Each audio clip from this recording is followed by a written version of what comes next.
এই ঠাণ্ডাৰ দিনত আপোনালোকৰ স্কিনখন যদি ড্ৰাই হৈ গৈছে, ফাটিছে বা খহটা হৈ গৈছে, তেতিয়াহ'লে আপোনালোকে স্কিনৰ ড্ৰাইনেছ সমস্যা দূৰ কৰিবলৈ নাৰিকল তেলৰ লগত এইকেইটা বস্তু মিলাই এটা বঢ়িয়া মইশ্চাৰাইজাৰ তৈয়াৰ কৰি ল'ব। এই মইশ্চাৰাইজাৰটো আপোনালোকে স্কিনত লগালে স্কিনৰ ড্ৰাইনেছ সমস্যাও দূৰ হ'ব আৰু লগতে আপোনালোকৰ স্কিনখন উজ্জ্বল হৈ যাব। এতিয়া ঠাণ্ডা দিনত আপোনাৰ স্কিনখন খুব বেছিকৈ ড্ৰাই হৈ গৈছে, ফাটিছে, খহটা হৈ গৈছে, স্কিনখন কলাও পৰিছে, ৰ'দত বহি বহি ৰ'দ লওঁতে স্কিনখনত ছানবাৰ্ণো হৈছে, টেনিঙো হৈছে। আৰু এনে অৱস্থাত আপোনালোকে যদি আপোনালোকৰ স্কিনখন ছফ্ট কৰিবলৈ, স্মুথ কৰিবলৈ, গ্ল' বঢ়াবলৈ বিচাৰিছে, তেতিয়াহ'লে আজি মই আপোনালোকলৈ লৈ আহিছোঁ খুব বঢ়িয়া এটা মইশ্চাৰাইজাৰ, যিটো মইশ্চাৰাইজাৰ আপোনালোকৰ স্কিনখন ছফ্ট কৰিব, স্কিনখন নিমজ কৰিব, আপোনালোকৰ স্কিনখনত গ্ল' বঢ়াবলৈ বহুত বেছিকৈ সহায় কৰিব। বজাৰত পোৱা যিবোৰ মইশ্চাৰাইজাৰ, সেই মইশ্চাৰাইজাৰবোৰ যদি আমি আমাৰ স্কিনত লগাওঁ, লগোৱাৰ অলপ সময়ৰ পাছত পুনৰ আমাৰ স্কিনখন আকৌ ড্ৰাই হৈ যায়। আজি মই যিটো আপোনালোকক মইশ্চাৰাইজাৰ বনাই দেখুৱাম, এই মইশ্চাৰাইজাৰটো আপোনালোকে দিনটোত এবাৰ লগালে গোটেই দিনটোৰ কাৰণে আপোনালোকৰ স্কিনখন ছফ্ট হ'ব, স্মুথ হ'ব, গ্ল' বাঢ়িব। মইশ্চাৰাইজাৰটো বনাই দেখুৱাৰ আগতে আপোনালোকলৈ এটা ৰিকুৱেষ্ট আছে। আপোনালোকে যদি এই ভিডিঅ'টো ভাল পায়, ভিডিঅ'টোত এটা লাইক কৰি দিব, মোৰ চেনেলটো ছাবস্ক্ৰাইব কৰি ল'ব, ওচৰতে থকা বেল আইকনটো প্ৰেছ কৰি দিব। তেতিয়া মোৰ আহিবলগীয়া সকলোবোৰ ভিডিঅ' নটিফিকেশ্যন আপোনালোকলৈ সোনকালে যাব আৰু আপোনালোকে সোনকালে মোৰ ভিডিঅ'বোৰ চাবলৈ পাব। তে আহক এতিয়া এই মইশ্চাৰাইজাৰটো বনাবলৈ কি কি বস্তু লাগিব আৰু কেনেধৰণে বনাব লাগিব চাওঁ বলক। এই হোমমেড মইশ্চাৰাইজাৰটো বনাবৰ কাৰণে প্ৰথমে মই ল'ম নাৰিকল তেল। নাৰিকল তেলত এণ্টি অক্সিডেণ্ট গুণ পোৱা যায় আৰু ইয়াত মইশ্চাৰাইজিং গুণো থাকে, যাৰ কাৰণে আমাৰ স্কিনখন ড্ৰাই নহয় আৰু স্কিনখন হাইড্ৰেট কৰি ৰাখিব পাৰে। আৰু লগতে নাৰিকল তেলে আমাৰ স্কিনখন টাইট কৰি ৰাখিব পাৰে, য়ং কৰি ৰাখিব পাৰে, স্কিনত সোনকালে বয়সৰ চাপ আহিবলৈ নিদিয়ে। এতিয়া মই নাৰিকল তেল ল'লোঁ 3 চামুচৰ জোখাৰে। এতিয়া এই নাৰিকল তেলৰ লগত মই আৰু কেইবিধমান বস্তু মিক্স কৰিম। এতিয়া ইয়াৰ লগতে প্ৰথমে মিক্স কৰিম এইটো কেষ্টৰ অইল। কেষ্টৰ অইলটোৱে আমাৰ স্কিনখন ছফ্ট কৰিব পাৰে আৰু লগতে পিগমেণ্টেশ্যন, ডাৰ্ক স্পট এইবোৰ দূৰ কৰিবলৈ সহায় কৰিব পাৰে। আৰু এই কেষ্টৰ অইলটো যদি আপোনালোকে স্কিনত ব্যৱহাৰ কৰে, তেতিয়াহ'লে কম বয়সতে বয়সৰ চাপ স্কিনত নপৰিব। এতিয়া মই কেষ্টৰ অইলটো ল'লোঁ 1 চামুচৰ জোখাৰে। কেষ্টৰ অইলটো কম ল'লেও হ'ব, কাৰণ কেষ্টৰ অইলটো বহুত ডাঠ হয়। 1 চামুচৰ জোখাৰে আপোনালোকে নাৰিকল তেলৰ লগত মিক্স কৰি লগাব।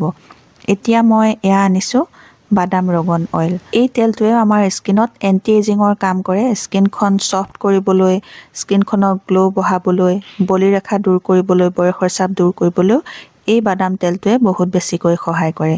ইয়াৰ পাছত মই আনিছোঁ এইটো গ্লিচাৰিন। গ্লিচাৰিনে আমাৰ স্কিনখনৰ ড্ৰাইনেছ সমস্যা দূৰ কৰিবলৈ সহায় কৰিব, স্কিনখনৰ গ্ল' বঢ়াবলৈ সহায় কৰিব।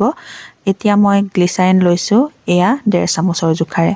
এতিয়া গোটেইকেইটা তেল ভালকৈ মই মিক্স কৰি লৈছোঁ। এই হোমমেড মইশ্চাৰাইজাৰটো বনাবৰ কাৰণে মই যিকেইবিধ বস্তু ইয়াত ব্যৱহাৰ কৰিছোঁ, গোটেইকেইবিধ বস্তুৱে আপোনালোকৰ স্কিনখনত এণ্টি এজিঙৰ কাম কৰিব আৰু ক'লা দাগ দূৰ কৰিব, ড্ৰাইনেছ দূৰ কৰিব। এই গোটেইকেইবিধ বস্তু দি লোৱাৰ পাছত ইয়াৰ লগত এতিয়া মই মিক্স কৰিম এয়া এল'ভেৰা জেল। এল'ভেৰা জেলটো মই এয়া বগা লৈছোঁ। বগা হ'লে বেছি ভাল হয় ক্ৰীমটো। যদি আপোনালোকৰ ঘৰত এনেকুৱা বগা ৰঙৰ এল'ভেৰা জেল নাই, তেতিয়াহ'লে যিকোনো ৰঙৰে আপোনালোকে ল'ব পাৰে। কিন্তু এই বগা ৰঙৰ এল'ভেৰা জেলটোত কোনো কালাৰ মিক্স নাথাকে, এইটো পিয়'ৰ হয়, অৰ্গেনিক হয়। এল'ভেৰা জেলটো দিয়াৰ পাছত আপোনালোকে খুব ভালকৈ মিক্স কৰিব। যেতিয়ালৈকে ক্ৰীমি টেক্সচাৰত আহি নাযায়গৈ, তেতিয়ালৈকে আপোনালোকে মিক্স কৰিয়ে থাকিব। মিক্স কৰোঁতে আপোনালোকৰ 3 পৰা 4 মিনিটমান লাগিব। আপোনালোকে 3-4 মিনিট ভালকৈ মিক্স কৰি লোৱাৰ পাছত খুব বঢ়িয়া এটা ক্ৰীমি টেক্সচাৰ আহি যাব। ভালকৈ মিক্স হৈ যোৱাৰ পাছত একেবাৰে শেষত আপোনালোকে ইয়াতে এটা ভিটামিন ই কেপচুলৰ অইলটো মিলাই দিব।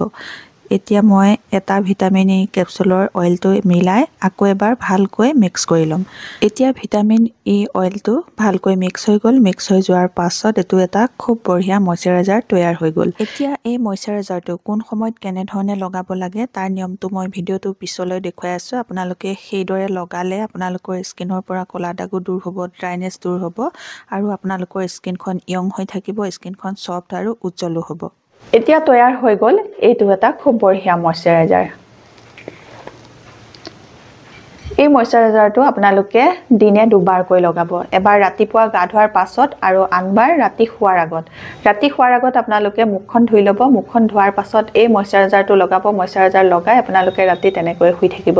এতিয়া এই ময়শ্চাৰাইজাৰটো কেনেধৰণে লগাব লাগে, কেনেধৰণে লগালে আপোনালোকে খুব সোনকালে ভাল ৰিজাল্ট পাব, তাৰ নিয়মটো এতিয়া মই আপোনালোকক দেখুৱাই দিছোঁ। ময়শ্চাৰাইজাৰ লগোৱাৰ আগত আপোনালোকে মুখখন ভালকৈ ধুই আহিব। ধুই অহাৰ পাছত ভালকৈ মচি ল'ব, মুখখন শুকাবলৈ দিব। শুকোৱাৰ পাছত আপোনালোকে অকণমান গোলাপ জল ল'ব। মই এতিয়া মুখখন ধুইয়ে আহিছোঁ। মুখত মই এতিয়া বৰ্তমান একো লগাই অহা নাই। এতিয়া মই অকণমান গোলাপ জল মুখত লগাই ল'ম। আপোনালোকে মুখখন ধোৱাৰ পাছত প্ৰথমতে মুখখন শুকাবলৈ দিব। শুকোৱাৰ পাছত অকণমান গোলাপ জল মুখত এনেকৈ লগাই 1 মিনিট মাছাজ কৰি দিব। এই গোলাপ জলটোৱে স্কিনত এটা ভাল টোনাৰৰ কাম কৰে। আপোনালোকৰ ঘৰত যদি টোনাৰ আছে টোনাৰ লগাব, আৰু যাৰ ঘৰত টোনাৰ নাই তেতিয়াহ'লে আপোনালোকে গোলাপ জল লগাব। গোলাপ জল লগাই আপোনালোকে 1 মিনিট মাছাজ কৰি দিব। যেতিয়া মুখখন শুকাব, শুকোৱাৰ পাছত আপোনালোকে এই ময়শ্চাৰাইজাৰটো মুখত লগাব লাগিব। ইয়াৰে অকণমান এয়া ল'লোঁ, লৈ মুখত এনেকৈ ডট ডটকৈ লগাই ল'ম। প্ৰথমতে মুখত এনেকৈ ডট ডটকৈ লগাই ল'ব। ক্ৰীমটো হাতত লগাই মোহাৰি পেলাই মুখত নলগাব। প্ৰথমতে আপোনালোকে মুখত ডট ডটকৈ লগাই ল'ব। লগাই লোৱাৰ পাছত হাতেৰে এনেকৈ মাছাজ কৰি দিব। এনেকৈ মাছাজ কৰি দিলে ক্ৰীমটো মুখতে ভালকৈ এবজৰ্ব হৈ যাব, আৰু ইয়াৰ পৰা আপোনালোকৰ স্কিনত খুব ভাল ৰিজাল্ট দিব।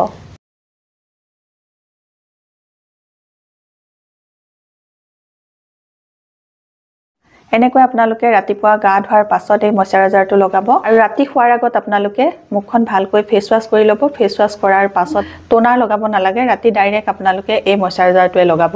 এইদৰে আপোনালোকে ৰেগুলাৰ এই ময়শ্চাৰাইজাৰটো এমাহ ব্যৱহাৰ কৰি চাবচোন। আপোনালোকৰ স্কিনখনৰ ড্ৰাইনেছটো দূৰ হ'বই, লগতে ক'লা ডাৰ্ক স্পট থাকিলে সেইবোৰ লাহে লাহে পাতল হ'ব, আৰু আপোনালোকৰ স্কিনত যদি কম বয়সতে বলিৰেখা পৰিছে বা বয়সৰ ছাপ দেখা পোৱা গৈছে, সেই বয়সৰ ছাপ দূৰ কৰিবলৈও সহায় কৰিব।